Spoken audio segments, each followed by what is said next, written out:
শুভ দুপুর। দুপুরের সংবাদে আবারও স্বাগত জানাচ্ছি সবাইকে। আপনারা দেখছেন নিউজ নিচ্ছেন, সঙ্গে রয়েছি আমি মিথিলা আক্তার মিথি। সংবাদ শুরু করার আগে চলুন দেখে নেওয়া যাক এক নজরে আজকের শিরোনামগুলি। আতঙ্কের কেন্দ্র ঢাকা থেকে মাত্র ২৫ কিলোমিটার দূরে নরসিংদীর মাধবদীতে ৫.৭ মাত্রার ভূমিকম্পের কেন্দ্রস্থল, ১০ কিলোমিটার অগভীর ফোকাল ডেপথের কারণে ব্যাপক ঝাঁকুনি। বিপর্যয়ের চিত্র নভেম্বরের এই সিসমিক ঝাঁকে নিহত ১০, আহত ৬ শতাধিক। প্রাথমিক অনুসন্ধানে ঢাকার ৫০টিরও বেশি ভবন ঝুঁকিপূর্ণ চিহ্নিত। মানব সৃষ্ট দুর্বলতা রাজধানী ঢাকার ৯৫% বেশি নির্মাণ কাজ Bangladesh national building code BNBC লঙ্ঘন করে নির্মিত, যা ২ লক্ষাধিক মানুষের জীবন বিপন্ন করতে পারে। এতক্ষণ দেখলেন শিরোনাম, এখন চলুন দেখে নেওয়া যাক বিস্তারিত।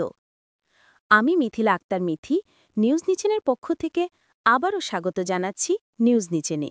থেকে এত কাছে আঘাত হনে যে এর ফোকাল ডেপথ মাত্র ১০ কিলোমিটার হওয়ায় ঢাকায় অনুভূত হয় তীব্র ঝাঁকুনি। এর পরের ৩২ ঘণ্টার মধ্যে আরও ৩টি ছোট কম্পন অনুভূত হওয়া ইঙ্গিত দেয় যে ভূ অভ্যন্তরে চাপ ক্রমবর্ধমান এবং সক্রিয় ফল্ট লাইনগুলিতে অস্থিরতা বাড়ছে। এই সিসমিক ঝাঁকের ফলে দেশে ১০ জন নিহত এবং ৬০০ জনেরও বেশি মানুষ আহত হয়েছেন। তবে উদ্বেগের মূল কারণ হল ভূতাত্ত্বিক নয়, কাঠামোগত দুর্বলতা। রাজুকের দেওয়া তথ্য অনুযায়ী ঢাকার প্রায় ৯৫% নির্মাণই বিএনবিসি কোড না মেনে তৈরি করা হয়েছে। নিচতলায় খোলা স্থান রেখে তৈরি হওয়া সফট স্টোরি ভবনগুলি ভূমিকম্পের সময় সবচেয়ে বেশি ঝুঁকিতে থাকে, যেখানে একটি ছোট ধাক্কাতেই পুরো কাঠামো ধসে পড়ার প্যানকেকিংয়ের ঝুঁকি থাকে।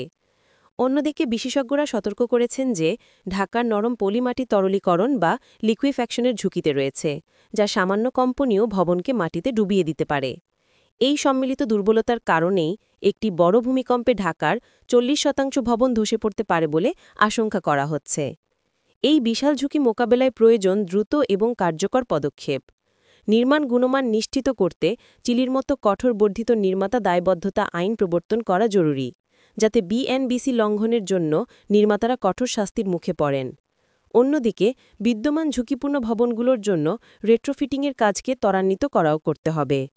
সরকারকে অবিলম্বে অবৈধ গ্যাস ও বিদ্যুৎ সংযোগের কারণে সৃষ্ট ভূমিকম্প পরবর্তী অগ্নিকাণ্ডের ঝুঁকি কমাতে স্বয়ংক্রিয় শাট অফ সিস্টেম স্থাপনের পদক্ষেপ নিতে হবে।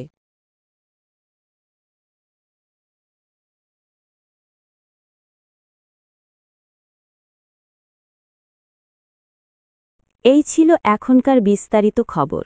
দেখা হবে পরবর্তী সংবাদে। এতক্ষণ দেখছিলেন নিউজ নিচেন, সঙ্গে আমি ছিলাম মিথিলা আক্তার মিথি। ধন্যবাদ।